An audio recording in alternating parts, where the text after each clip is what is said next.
अगर पहाड़ की दुर्गमता के कारण आप अभी तक केदारनाथ नहीं जा पाए हैं, तो इसका एक विकल्प कहीं और नहीं, इसी काशी में है। गंगा के किनारे केदार घाट पर स्थित इस प्राचीन मंदिर में मौजूद ये मंदिर है गौरी केदारेश्वर महादेव मंदिर। ये एक स्वयंभू शिवलिंग है, जहाँ केवल दर्शन मात्र से केदारनाथ के समान फल की प्राप्ति कही गई है। आइए दर्शन करते हैं गौरी केदारेश्वर मंदिर के। काशी के 12 ज्योतिर्लिंगों में केदारेश्वर महादेव का अपना एक अलग स्थान है। गंगा घाट से देखने पर इस मंदिर की छटा अद्भुत, अद्वितीय और निराली दिखती है। मंदिर के ऊपर महादेव के विविध स्वरूपों का दर्शन होता है। उनके साथ उनके गढ़ तथा अन्य देवी देवताओं की मूर्तियां भी स्थापित की गई हैं। केदार घाट पर बसा ये मंदिर दक्षिणी भारतीय तीर्थयात्रियों के लिए विशेष आस्था का केंद्र है। यहाँ का शिवलिंग 2 भागों में बटा हुआ है। एक भाग में शिव शक्ति और दूसरे भाग में विष्णु और लक्ष्मी का निवास है। साथ ही माँ अन्नपूर्णा भी इसी शिवलिंग का भाग है। मंदिर में प्रवेश करने पर हमें दिखता है कि यहाँ का प्रांगण बहुत ही बड़ा है। सबसे पहले हम जाते हैं गर्भगृह में और दर्शन करते हैं स्वयंभू शिवलिंग के। शिवलिंग को स्पर्श करने से महसूस होता है कि इसकी सतह खुरदुरी है, क्योंकि ये अन्न से निर्मित शिवलिंग है। कहा जाता है भगवान श्री राम के वंशज मानदाता ने कई वर्षों तक हिमालय में रह के भगवान शिव की आराधना की थी, और जब वो वृद्ध हो गए तब महादेव की प्रेरणा से एक आकाशवाणी हुई, काशी ही मोक्षदायिनी है। इसके बाद मानदाता काशी चले गए और वहीं पर रह के भगवान शिव की आराधना करने लगे।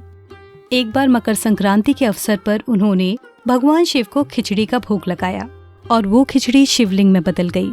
महादेव ने मानदाता को दर्शन दिए और कहा कि इस शिवलिंग के एक भाग में मैं गौरी के साथ रहूंगा और दूसरे भाग में श्रीहरि माँ लक्ष्मी के साथ।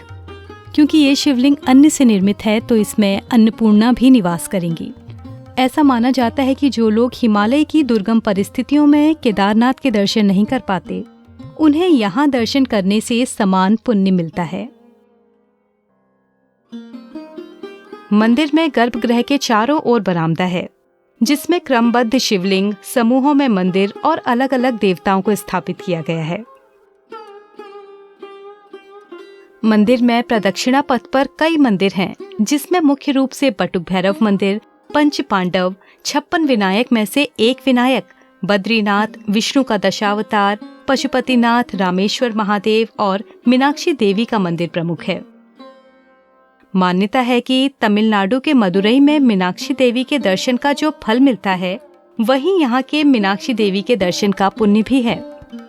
आप जब बद्रीनाथ जी का ये सुंदर विग्रह देखते हैं, तो आपको उत्तराखंड के वैष्णव तीर्थ बद्रीनाथ में होने का एहसास होता है।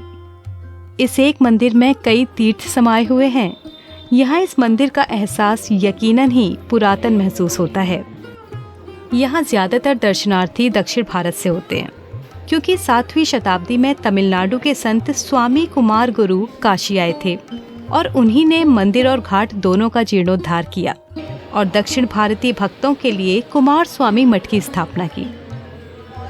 कहते हैं कि पहले इस घाट पर देवताओं का शव दाह होता था, इसलिए इस घाट को आदि मणिकर्णिका भी कहा जाता है।